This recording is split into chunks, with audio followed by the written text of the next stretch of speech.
어제는 저희와 동역하는 자매가 결혼 예배를 드렸습니다. 우리 작은 음악회를 기획하고 실행하는 자매를 다 아실 겁니다.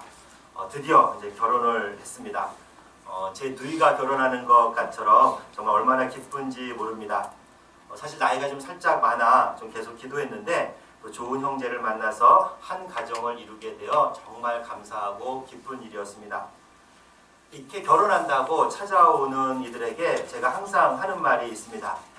무엇보다도 성경 말씀처럼 부모를 떠나 하나가 되라고 합니다.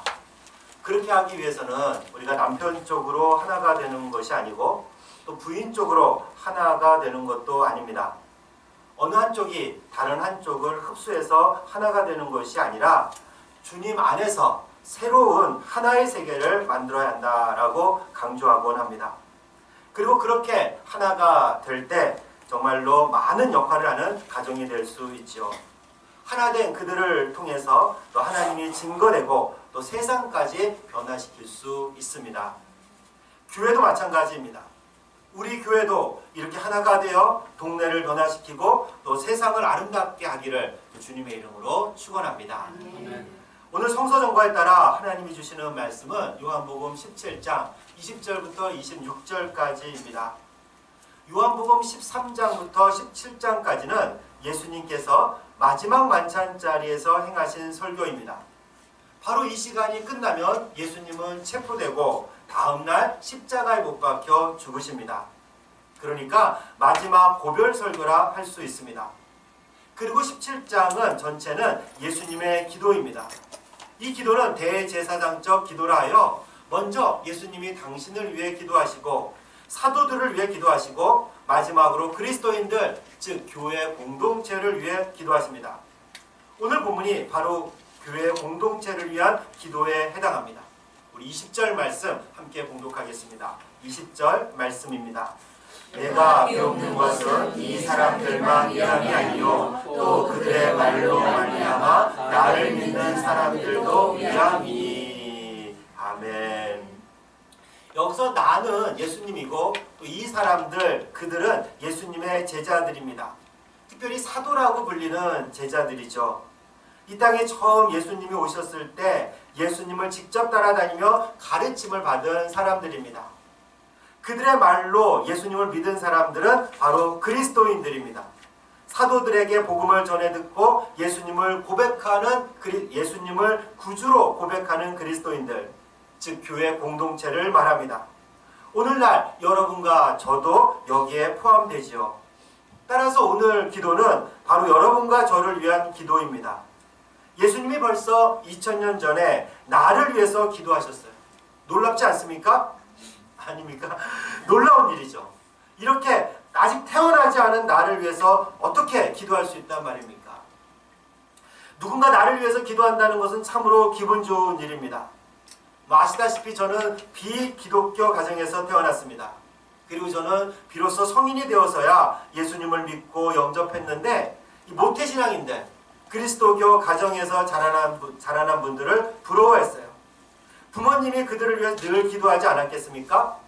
그들이 태어나기 전부터 부모는 하나님께 기도했겠죠. 물론 비그리스도인인 저희 어머니도 저를 위해서 늘 기도했어요. 그런데 누구에게 기도했을까요? 천지신명과 부처에게 기도했어요. 부엌에 물 한 그릇, 이 정한수, 정화수라고 하죠. 물 한 그릇을 떠놓고 절에가 불상 앞에서 늘 또 손을 비비면서 기도하셨습니다. 문제는 대상이 잘못된 거죠. 응답할 수 없는 우상에게 기도한 겁니다. 그런데 어렸을 때부터 태어나기도 전부터 살아있는 하나님께 기도했다니 얼마나 부럽습니까? 또 그뿐입니까? 목사들이 그를 위해서 얼마나 기도했겠어요. 어떤 권사님이 그런 얘기를 하세요. 목사님이 자기를 위해서 기도한다고 생각하면 그렇게 좋으시대요. 이런 얘기를 듣는데 목회자인 제가 어찌 기도를 안 하겠습니까? 매일 하죠. 이게 다가 아닙니다. 구역 식구들이 기도하잖아요. 자녀에게 문제가 있을 때 구역 식구들이 함께 기도하면서 힘이 되어주잖아요. 어렸을 때부터 믿는 가정에서 자랐다면 이런 은혜가 있기에 이 자리에 있는 겁니다. 전 이런 기도 없이 자랐어요. 이런 기도를 받으면서 자란 분들이 부럽죠. 이 부러우면 치는 건데 좀 부럽습니다. 그런데 지금은 안 부럽습니다. 이 모든 것을 한 방에 날려버릴 수 있는 비장의 무기가 있기 때문입니다. 하나도 부러워하지 않아도 됩니다. 부모, 목사, 구역 식구의 기도보다 어떻게 표현해야 될까요? 100배, 1000배보다 더 좋다? 이런 표현도 좀 약한데 좌우가 더 이상 부러워하지 않아도 됩니다. 왜? 예수님이 나를 위해서 기도하시니까. 성자 하나님이신 예수님이 나를 위해 기도하시다니 이게 얼마나 놀랍습니까? 비록 제가 부모의 기도나 목사님들의 기도는 받지 못했지만 이 모든 기도를 합친 것보다 훨씬 더 능력 있고 훨씬 더 좋은, 훨씬 더 확실한 기도를 받은 게 아닙니까? 누구의 기도가 예수님의 기도를 대신할 수 있겠습니까? 내가 태어나기도 전에, 내가 예수님을 알기도 전에 나를 위해 기도하셨다니, 그리고 지금도 나를 위해 기도하시다니 얼마나 감격스럽고 놀라운 일입니까? 무엇이 부럽습니까? 정말 이제는 하나도 안 부럽습니다. 오늘 본문에서 예수님은 나를 위해서 어떤 기도를 하셨습니까? 21절부터 26절까지 다 기도인데 여러 기도가 조금 혼재되어 있지만 크게 보면 두 가지라고 알 수가 있어요. 첫째는 주님 안에서 하나가 되길 기도하셨습니다. 그리고 두 번째는 하나된 결과라고도 할 수 있는데 세상이 하나님을 알도록, 세상이 하나님의 사랑을 알도록 해달라는 기도입니다. 첫 번째 기도부터 살펴보겠습니다. 21절부터 23절까지 말씀입니다. 21절부터 23절까지 말씀을 우리 함께 봉독하겠습니다. 아버지여, 아버지께서 내 안에 내가 아버지 안에 있는 것 같이 그들도 다 하나가 되어 우리 안에 있게 하사 세상으로 아버지께서 나를 보내신 것을 믿게 하옵소서. 내게 주신 영광을 내가 그들에게 주었사오니 이는 우리가 하나 된 것 같이 그들도 하나가 되게 하려 함이니이다. 곧 내가 그들 안에 있고 아버지께서 내 안에 계시어 그들로 온전함을 이루어 하나가 되게 하려 함은 아버지께서 나를 보내신 것과 또 나를 사랑하신 같이 그들도 사랑하신 것을 세상으로 알게 하려 함이로소이다. 아멘. 각 절마다 계속 반복되는 구절이 있어요. 21절에 그들도 다 하나가 돼요. 그리고 22절에서 그들도 하나가 돼요. 23절에서도 온전함을 이루어 하나가 되게 라고 예수님은 반복해서 기도하십니다. 그럼 이 하나가 된다라는 것이 무엇이겠습니까? 먼저 하나가 되면 다 좋은 겁니까? 세상에서도 하나가 되자 이런 말 하지요. 학교 다닐 때 친구들끼리 또 직장생활을 하면서 하나가 되자라고 말합니다. 동호회나 동창회 같은 여러 모임을 가도 하나가 되자라는 구호를 많이 하죠. 이 세상 모임은 많은 경우에 있어서 이해관계가 있습니다. 그 이해관계에 따라 모임을 만들기 때문에 하나가 되자라는 말이 사실은 별로 거부감이 없죠. 또 그런데 그 이해관계에 따라서 분열하기도 합니다. 그러면서 또 하나가 되자 이런 말도 하죠. 교회는 그렇지 않습니다. 이해관계에 따라 하나가 되는 게 아니에요. 이해관계에 따라 이합집산을 한다면 교회가 아닙니다. 안타깝지만 교회 이름으로 그런 일을 하는 분들이 있기는 있습니다. 그래서는 안 돼요. 한편 하나가 되자란 구호 속에는 전체주의가 될 수 있기에 매우 조심해야 됩니다. 이 독일의 나치나 이 북한의 공산당 같은 경우가 그런 거죠. 그리고 또 따지고 보면 사실 우리도 그랬어요. 60년대와 70년대에는 정치적으로 전체주의 사회였다라고 할 수가 있죠. 그래서 다 똑같이 해야 되고 같은 생각을 해야만 했어요. 다름을 인정하지 않고 소수가 차별받고 억압받는 그런 사회였습니다. 또 조직폭력배가 하나가 되자고 말 잘하죠. 하나가 되자 그리고 나쁜 일을 합니다. 이런 일에 하나가 되면 되겠습니까? 안 되죠. 그럼 교회에서 하나가 되자라는 말도 이런 전체주의를 의미할까요? 전혀 그렇지 않습니다. 오히려 교회는 다양성을 인정하고 소수의 약자들을 보호하는 역할을 해왔어요. 고아는 유대인과 이방인처럼 서로 다른 사람들이 모여 있었고 고아나 과부나 나그네를 돌봐왔죠. 그렇다면 교회에서 하나가 되자라는 말은 어떤 의미입니까? 오늘 본문에서 강조하지만 주님 안에서 하나가 되는 거예요. 여러분, 주님 안에서 하나가 되는 것은 무슨 의미일까요? 첫째로 복음 안에서 하나가 되는 겁니다. 당시 초대교회를 한번 생각해 보십시오. 어떤 사람들이 모여 있었습니까? 유대인과 이방인이 있었어요. 부자와 가난한 사람들도 있었습니다. 노예 주인도 있었고 노예도 있었어요. 이들이 하나가 되는 겁니다. 이게 어떻게 가능하겠어요? 이들은 본래 하나가 될 수 없는 그런 사람들이었습니다. 유대인과 이방인은 서로 상종도 안 하고 한 식탁 자리에 앉아서 밥도 같이 안 먹었습니다. 부자와 가난한 사람이 어떻게 하나가 됩니까? 노예 주인과 노예가 또 어떻게 하나가 될 수 있겠어요? 하나가 될 수 없는 사람들, 하나로 섞일 수 없는 사람들이었습니다. 그런데 어떻게 하나가 됩니까? 이방인이 유대인이 되었나요? 가난한 사람들이 돈을 많이 벌어서 부자가 되었나요? 노예가 해방이 되었나요? 아닙니다. 그런데 그럼에도 그들은 한 공동체를 이루고 함께 예배를 드리고 함께 식사하고 함께 선한 일에 참여했죠. 이게 어떻게 가능합니까? 복음 안에서 하나가 되었기 때문입니다. 다시 말해서 예수님을 구주로 고백했기에 가능한 겁니다. 유대인이 그리스도인이 되고 이방인도 그리스도인이 되고 부자도 가난한 자도 노예 주인도 노예도 모두 그리스도인이 되면서 하나가 된 거죠. 한 교회를 이룬 겁니다. 우리도 다 다르잖아요. 지금 우리가 이렇게 한 자리에 모여 있지만 우리가 우리의 직업이라든지 지위라든지 하는 일이라든지 소득 수준이라든지 사는 곳이라든지 이런 모든 게 다 달라요. 근데 어떻게 우리가 하나라고 말할 수 있겠습니까? 어떻게 한 교회라고 말할 수 있겠어요? 우리가 다 다르잖아요. 우리를 하나로 만들기 위해서 예수님이 십자가에 못 박혀 죽으셨기 때문입니다.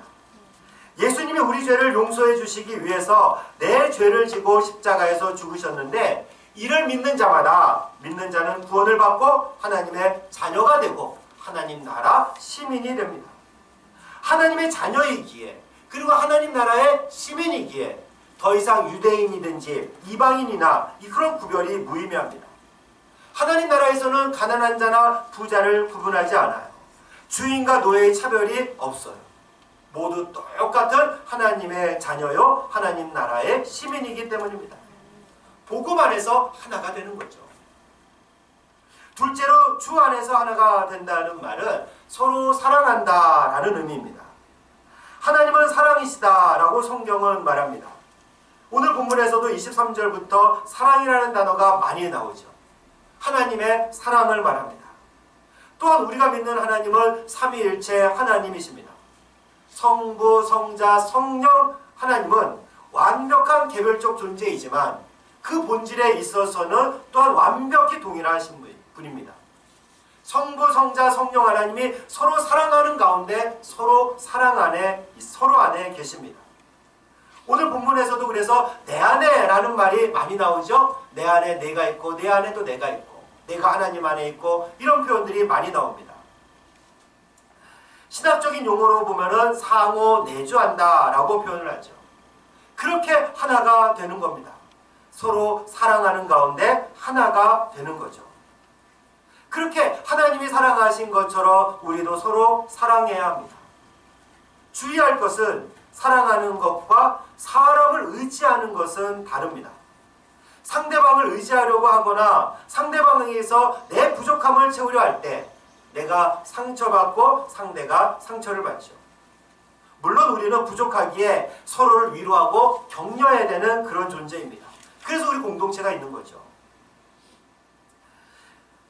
그런데 또 우리가 이렇게 그러나 상대방에서 내 부족함을 채우려 할 때는 우리가 상처받을 때가 많이 있어요.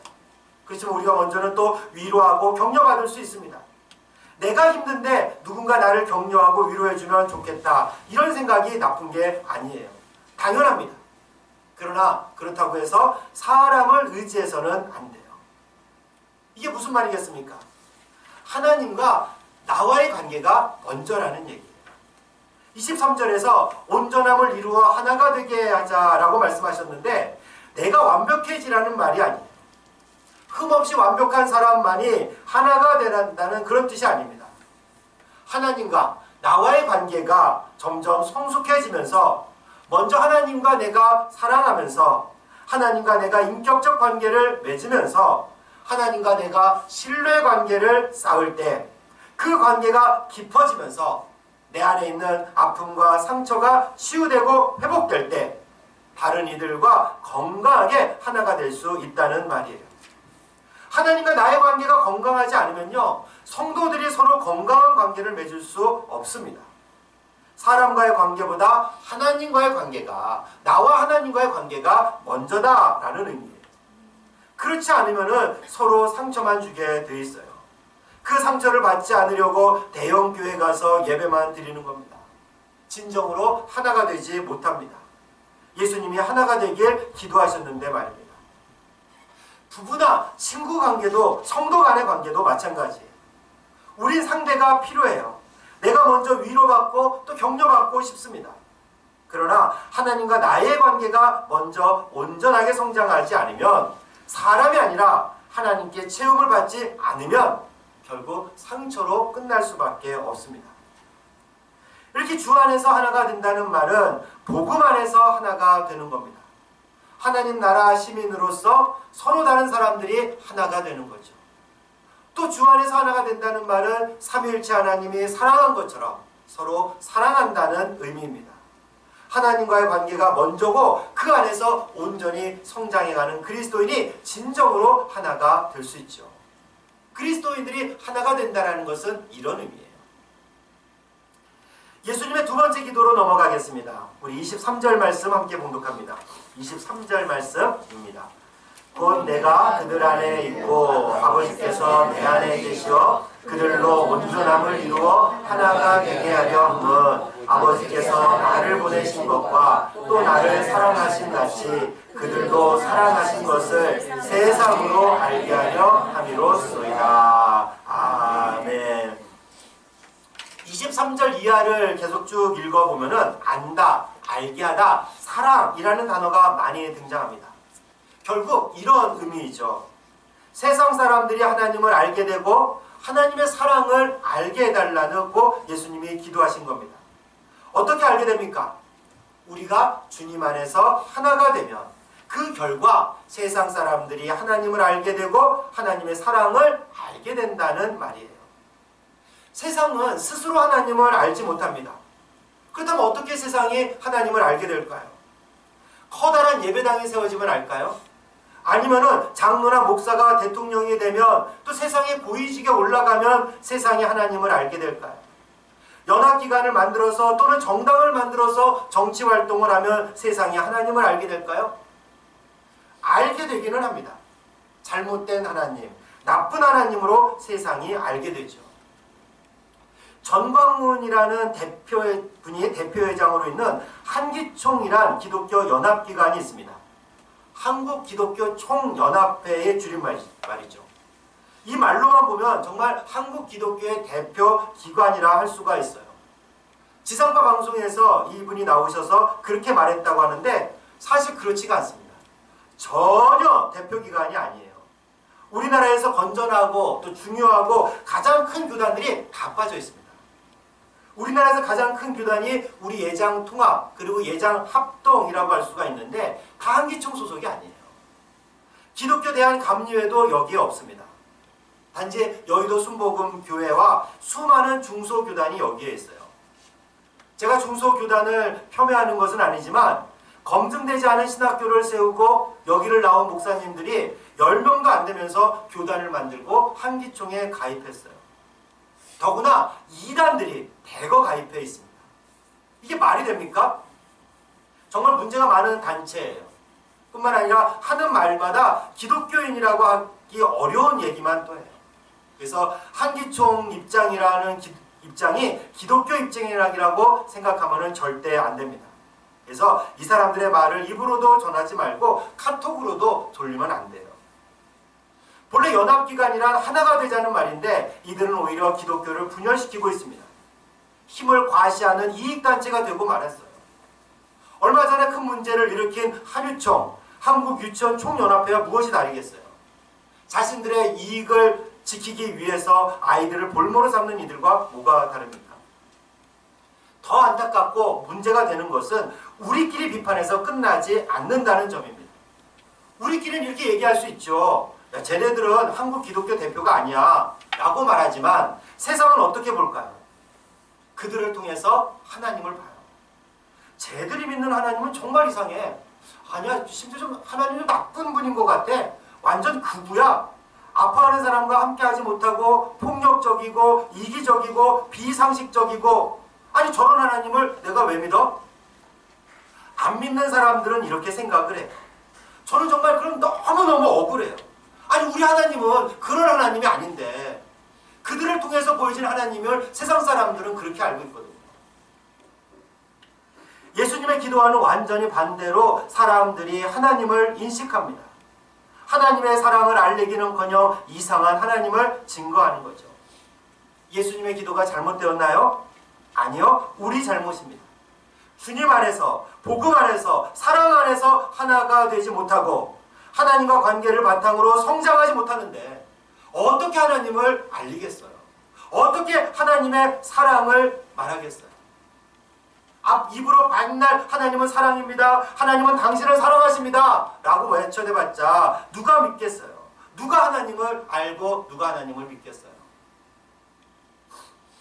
우리 송파교회는 어떻습니까? 여러분과 저는 어떻습니까? 주님 안에서 하나가 되고 있나요?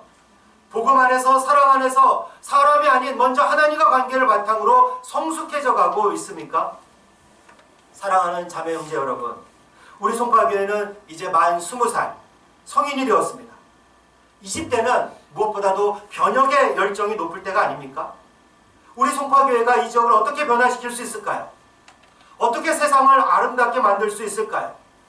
2000년 전 예수님 기도에 우리가 응답해야 합니다. 우리를 하나 되게 하기 위해서 십자가에서 죽으신 예수님을 생각하십시오. 그 주님 안에서 하나가 되는 모습을 상상해 보십시오. 복음 안에서 섞일 수 없는 사람들이 하나가 되는 모습을 상상해 보십시오. 주님의 사랑 안에서 하나가 되는 모습을 그려보십시오. 인간에게 의지하기보다 하나님과 바른 관계를 통해서 온전히 성장해가는 그리스도인들이 하나가 되는 모습을 바라보십시오. 이렇게 하나가 된 우리를 통해서 세상은 하나님을 알게 됩니다. 하나된 교회를 통해 세상은 하나님의 사랑을 알게 됩니다. 하나된 송파교회를 통해 이 동네가 변화되고 세상은 아름답게 변해갑니다. 이것이 하나님이 우리를 통해서 하실 일이에요. 하나된 송파교회를 통해서 하나님이 계획하신 일입니다. 하나님이 하시는 이 일에 여러분과 제가 참여하고 그 기쁨을 누리시기를 주님의 이름으로 축원합니다.